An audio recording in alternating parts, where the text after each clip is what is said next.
Hi, so today I'm going to go ahead and using Procreate painting digitally show you how I block in kind of a Painterly Bob Ross inspired cloudscape. So let's get started. Okay, and I like to keep my background separate. So I go into the Bob Ross inspired brushes and I use my 2-inch brush. I choose a dark blue for my edges, and I'm just going to roughly block in some colors. You want to choose a variety of blues because the sky is not a flat, solid tone of blue. It's kind of a variation of different values.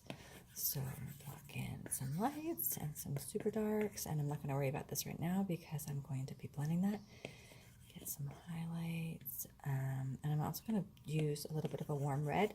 Normally you might use a bit of alizarin crimson in real life to get kind of a more day glow, but I'm not here because I'm going for a particular kind of a darker, moodier sky.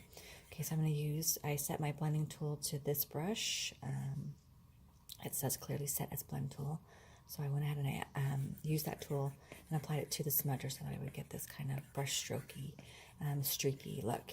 I know it looks really bad right now, but again, I'm not going to worry about that because I'm going to blend it quite a bit. Okay, so here we go. I'm going to put in a little bit of white to lighten it up, but just a bit again with the 2-inch, just a little sporadic randomness, and I'm going to go ahead and blend that out too. And again, I am not even worried about the ugliness that is right now because it's going to be okay.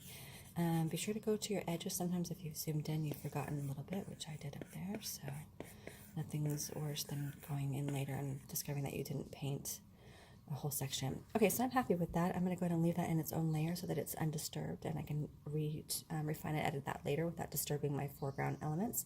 And I'm going to go ahead and make a cloud using this brush that is my Cloud Maker 2. I am going to set that to white, just the size. I'm going to keep it, because it's a brush, it's already a little bit transparent, so I don't have to worry about the transparency values. Okay, so I'm just going to block in like simple cloud shapes like you would if you were in, like 2nd grade. There we go, and I'm fine with that. And again, I know it looks poop, but I'm going to go ahead and use the blending tool first to kind of smush that around and blend that out nice and soft. I'm not worried about those brush strokey edges because I'm going to use a refine tool in a little bit. But most important, what you want to do is be sure to leave some of the opaque areas so that you get that kind of variable transition that you see in real clouds. And I'm going to go now to my Whisper Maker and Cloud Maker, and that's just a little finer, softer tool to kind of blend out those strokey, bristly edges. And this one is kind of a petite brush, so it's really going to do pretty small changes, which is kind of good. There you go. We've given it, softened it out. You can see some variation in that. So sometimes what I like to do also is, depending on like the time of day that you're painting, you're trying to evoke the sense of, you can give it, because we've got pink in the sky, it's going to be reflected back into the water vapor within the cloud. So I'm going to go ahead and add that just with a light kind of clear brush, not too much, just in the underside where you can see the pink is going to be reflected up into that.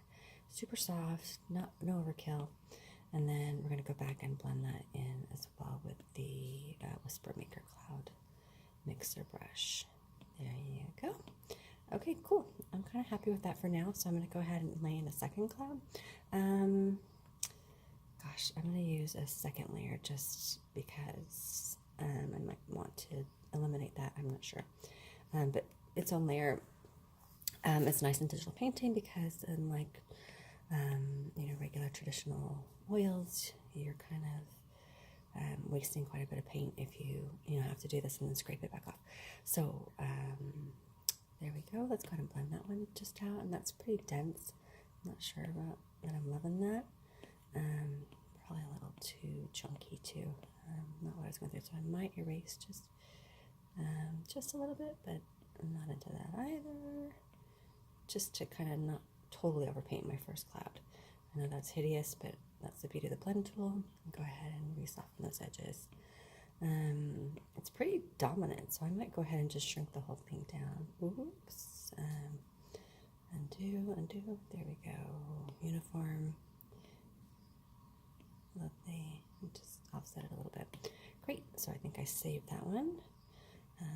Continue to blend, go back into my finer blend tool, and wispy those little things out, and again, not too much, and go ahead and add some of that warm kind of pinky color, into the underside for the reflections. Oops, I used the whisper maker, it's a little too translucent. Good, and now I'm starting to get a little bit more dimension, which I am pleased with.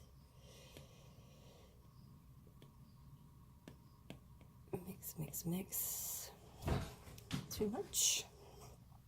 I want to refine that with that one. There we go.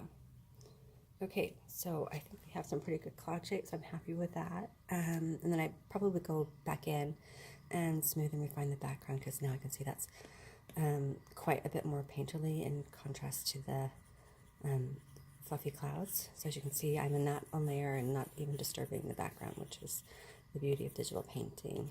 I feel like that's a little too dark up there. I know it looks bad, but I'm going to blend until it kind of makes more sense to me, to my eye. So I'm not going to bore you while I continue to refine those edges. I would probably go in and use that finer tool and really soften some of the obvious brush strokes. But then again, I would keep some too, so that it was, a bit more painterly, especially in a digital format.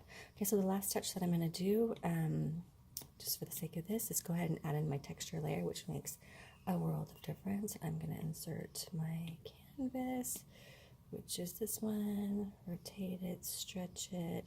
I'm going to set that layer to color burn. Just tried and tested, know that that's what works for my eye.